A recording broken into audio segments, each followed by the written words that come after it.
Session 19, Chapter 1, Verses 6 and 7. اهدنا الصراط المستقيم صراط الذين أنعمت عليهم غير المغضوب عليهم ولا الضالين. Guide us to the straight path, the path of those whom you have blessed, not the way of those who earned your anger, nor of those who went astray. Chapter 1, verses 6 to 7. As you recite Al-fatiha, the opening, many thoughts should come to mind. You appreciate God's gift of guidance, blessings of lordship, and abundant mercy, Ar-Rahman Ar-Rahim. You declare that there is no God besides Him. You do not associate anything with Him in worship, 𝐰𝐢𝐭𝐡 نَعْبُدُ, and you rely on Him in all your affairs, 𝐰ْإِيَّاكَ نَسْتَعِينُ. Thus, you become one of God's servants.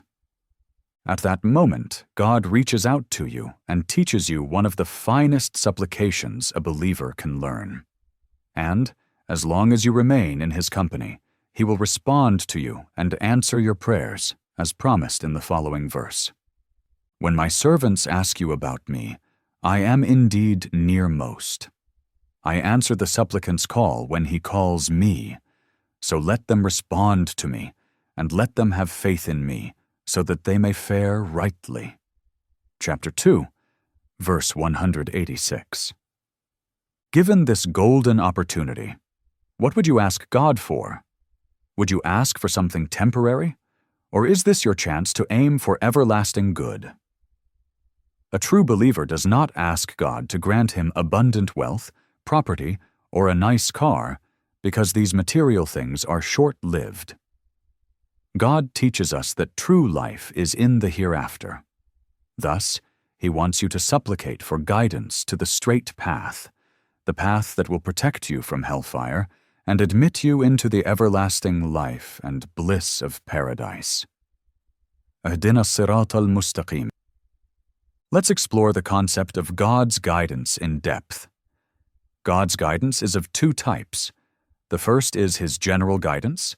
The second is His divine guidance. General guidance is universal for all humanity. More specifically, God calls everyone to the right path. He sent prophets and messengers and supported them with miracles and scriptures to deliver His message to all humans. Moreover, Allah instilled a drive, an instinct, within every human that longs to know the Creator. God clarified the outcome of following His path and that of abandoning it. So, whoever wants to follow the right path can do so, and whoever chooses to leave it can do so. Sadly, despite God's guidance, many people who receive God's message decide to take a different route. Listen to the following ayah. As for the tribe of Thamud, we showed them the straight path of guidance, but they preferred blindness over guidance. So then the lightning-like punishment of humiliation seized them because of what they had been earning for themselves. Chapter 41, verse 17. These were people who, through the freedom of choice God granted them, decided not to follow the straight path. They ignored God's general guidance. But how about those who do follow it? What kind of support do they get? The Lord supports them with His divine guidance.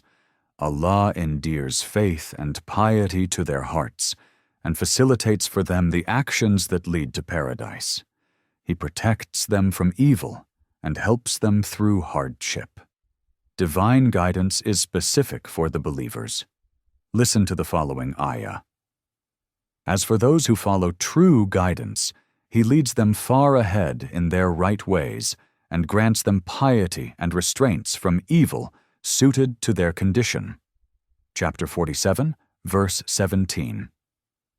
The difference between God's general guidance to all humankind and His divine guidance to the believers is like the difference between having a map on the one hand and having someone local with you showing you the best way to your destination, turn by turn, on the other.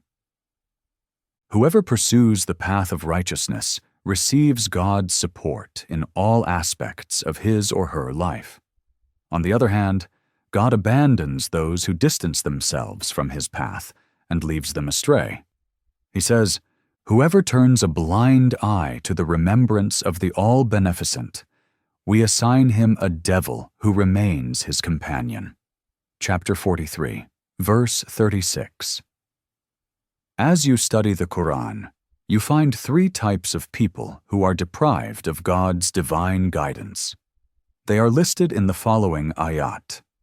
God says, "That is because they preferred the worldly life over the hereafter, and that God does not guide the disbelieving people." Chapter 16, verse 107.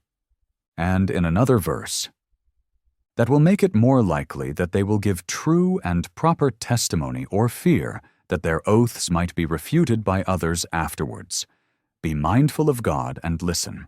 God does not guide those who are corrupt." Chapter 5, verse 108. Lastly, "Did you not see him who argued with Abraham concerning his Lord, as Allah had given him the kingdom? When Abraham said, 'My Lord is he who gives life and causes death,' he answered, 'I give life and cause death.' Abraham said, 'So indeed it is Allah who brings the sun from the east, so bring it from the west.' The disbeliever was therefore baffled, and Allah does not guide the unjust." Chapter 2, verse 258.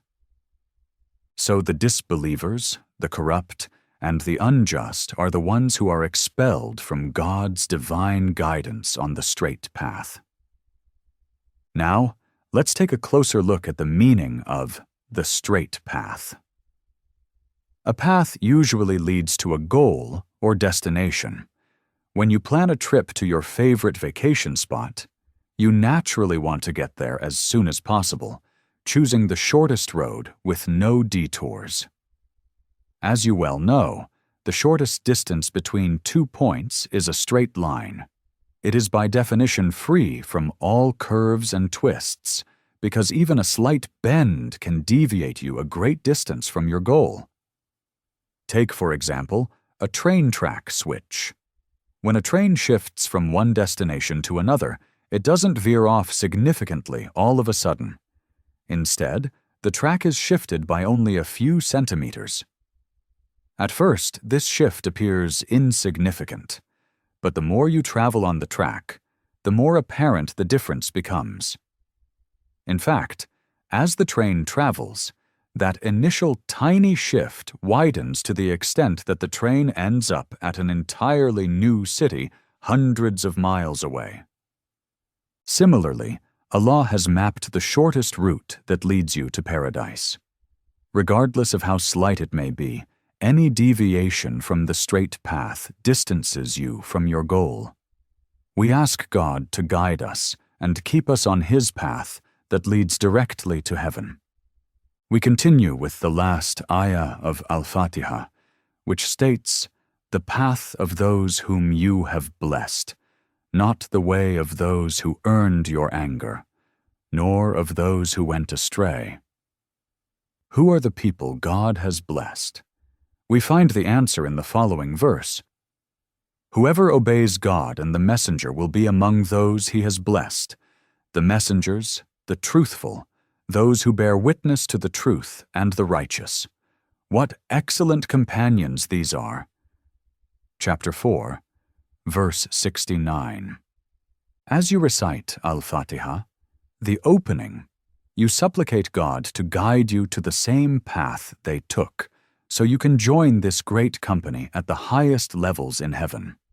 God assures you that, in response, He will grant you the pleasure of the hereafter, as He states in the following sacred narration, Hadith Qudsi. "When my servant says, 'Guide us to the straight path,' the Almighty replies, 'This is for my servant, and my servant shall have what he has asked for.'" We thank you for walking with us on the path of explaining Surah Al-Fatiha. We have one more step to take together. Join us in the next session as we conclude this trip together. We are truly grateful for your company. The Prophet, peace be upon him, said, "Convey my teachings to the people, even if it is only a single verse." Please take a moment to subscribe and to share with your family and friends. Visit us at www.qurangarden.com.